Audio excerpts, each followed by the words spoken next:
Hello, it's Monica from Crafting with Quilling Lady and welcome back to my channel. It is Monday, so it is time for personalized card. In today's video, I'm going to show you how to create super quick and simple Mother's Day card using digi stamps from Polkadoodles.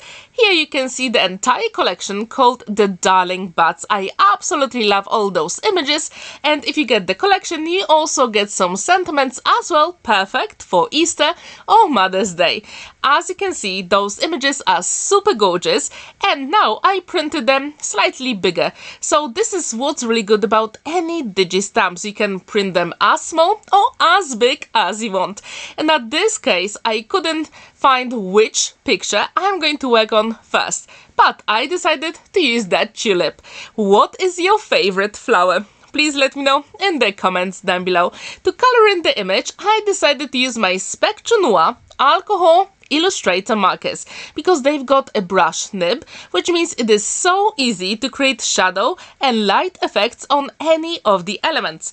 So as you can see, I'm starting with the darker blue first, and I'm flicking the marker super quick if you want to achieve very nice light effects on all the elements. So now I'm using slightly lighter color, and if you're interested in any of the products I use in today's video, you can check the description down below, especially that collection from Polkadoodles. I absolutely love all those images from Polkadoodles, but this collection, it is my #1 so far. What do you think about those girls? Do you like them? Do you like all the flowers here? Or maybe you do have your favorite? And if you do, please let me know in the comments down below. The challenge for this project was not to use pink, so I decided to go with some blues, because I like that color, and I think it should be a color for spring as well. If you agree with me, please let me know in the comments down below. And what's really good about coloring any of the images, it means that you explore and experiment with your medium. And as you can see here, I decided to have blue, but also, let's say, green-blue color as well, to have a little bit of contrast. And I do encourage you to have a look at your stash. Maybe you do have coloring pencils that you haven't used in a very long time, Sig markers, watercolor markers, or anything else you would like to use to color in those images. So experiment, because you will absolutely love what you can create. And if you struggle with the highlights and shadows, I do encourage you to use the darker color at the top and at the bottom of your elements. I think this is the easiest way to create that 3D look. If you agree with me, please let me know in the comments down below. I also wonder, what is your favorite medium to color in your digi stamps, and how often do you actually use digi stamps for your card making? Do you have your favorite brand? I'm really curious.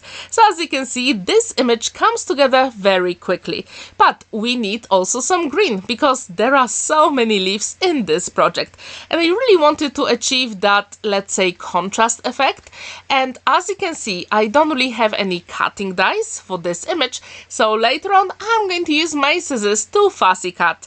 And again, with the leaves, I'm using the darker color on all the ends, and then using my lighter green, I'm coloring the middle of the elements. And this way I do have that 3D look. To use that technique in your images, please let me know in the comments down below. To add a little bit more contrast with that blue, I decided to go with very dark yellow for the tulips, and I thought that gives me enough contrast to make this card even more interesting. Do you like opposite colors on the color wheel? Please let me know in the comments down below. I know that yellow is the opposite color for purple, but I thought it would be really nice with that blue. So what do you think about this color palette here? The yellow, blue, and the green-blue colors together. I'm really curious. So when this is ready, it is time to actually finish off our beautiful girl. And it's always a good idea to choose, let's say, neutral color for the hair. That's what I try to do here. If I achieved it, please let me know in the comments down below.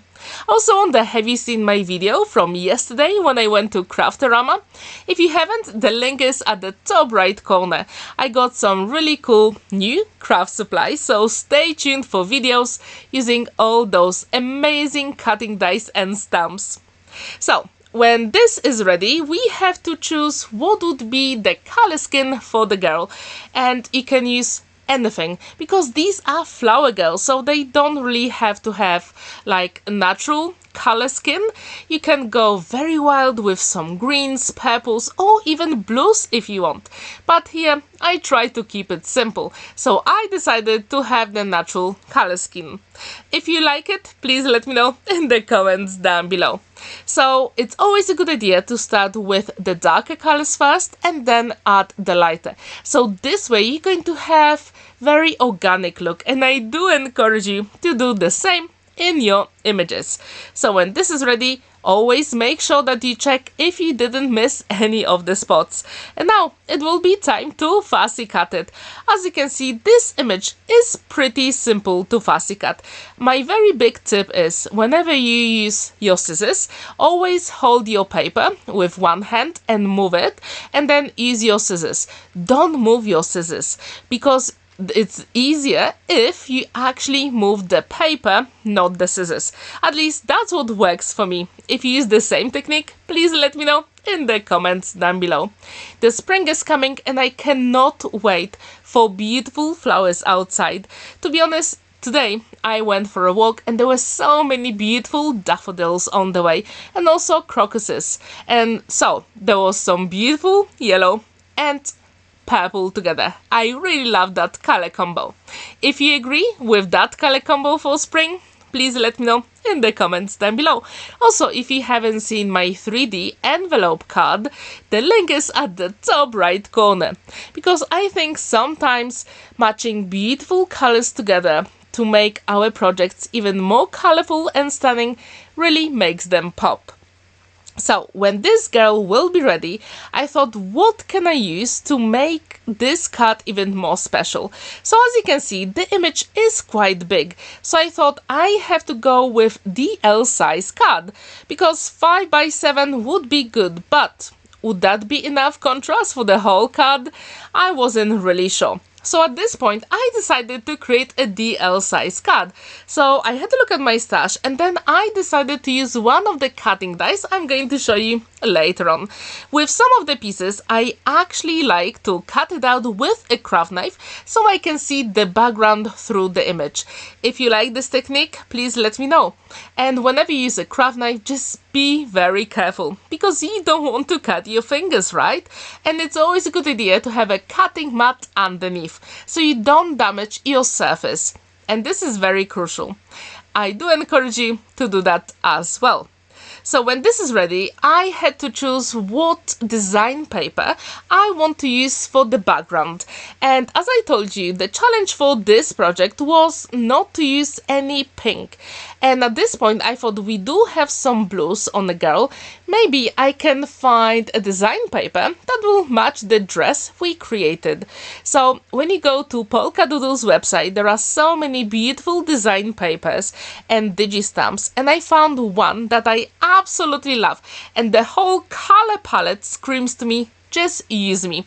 And these papers come from Lavender Tea collection, and again, I will leave the link in the description down below. So here is my DL size carte blanche, and I decided to use only the paper on the right. I really like the one on the left, but I thought it would be too busy. So here we've got the carte blanche and our first layer for the background. And at this point, I thought I like it, but let's add a little bit more contrast.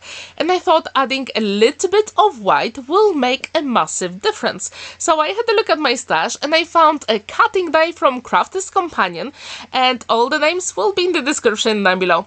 So I used the biggest one to create the white background using 300 GSM white stamping card, or let's say multi-purpose card. And with the smaller die, I used exactly the same leftover design paper to create another layer. So this way we do have some dimension. So what do you think about the background on the card? Do you like it? Please let me know in the comments down below. And how often do you use slimline or DL card blanks? And how often do you actually make those projects? I'm really curious, because here it is so tricky sometimes to play with the composition, but I think you can get away with it, especially if you use some longer elements, like in this case the cutting die from Crafter's Companion. So what do you think about that white and blue for the background? I'm really curious, so please let me know. And then I decided to use Happy Mother's Day sentiment. I'm going to cut it out with my scissors and then back it up on a piece of card, and I think that would really makes our projects really special to mat and layer all of them. And whenever you use any sentiments, I do encourage you to have a dry run first, because we want to make sure that all the elements are exactly where you want them. So here I'm going to use my one and only liquid glue, magic glue, to put our flower lady here, and I want to make sure that the sentiment will fit exactly where I want on a card. Now I'm going to add a little bit more dimension on the sentiment using double-sided foam adhesive, and I think that will be enough for the card. Do you agree with me? Please let me know in the comments down below. Also wonder how many Mother's Day cards have you made this year? I haven't made that many, but there is still time, right? So now it is finished and it is time to add a few pearls, and I think these will work so well, especially with that polka dot background. What do you think about the finished card? Do you like it, or would you change the color palette? I'm really curious. Thank you so much for watching and spending that time with me. Don't forget to like this video, give it a thumbs up and subscribe to my channel if you're new. Have a wonderful day and see you in my next video. I do have something very special coming to you very soon, so stay tuned for all those videos. Bye for now!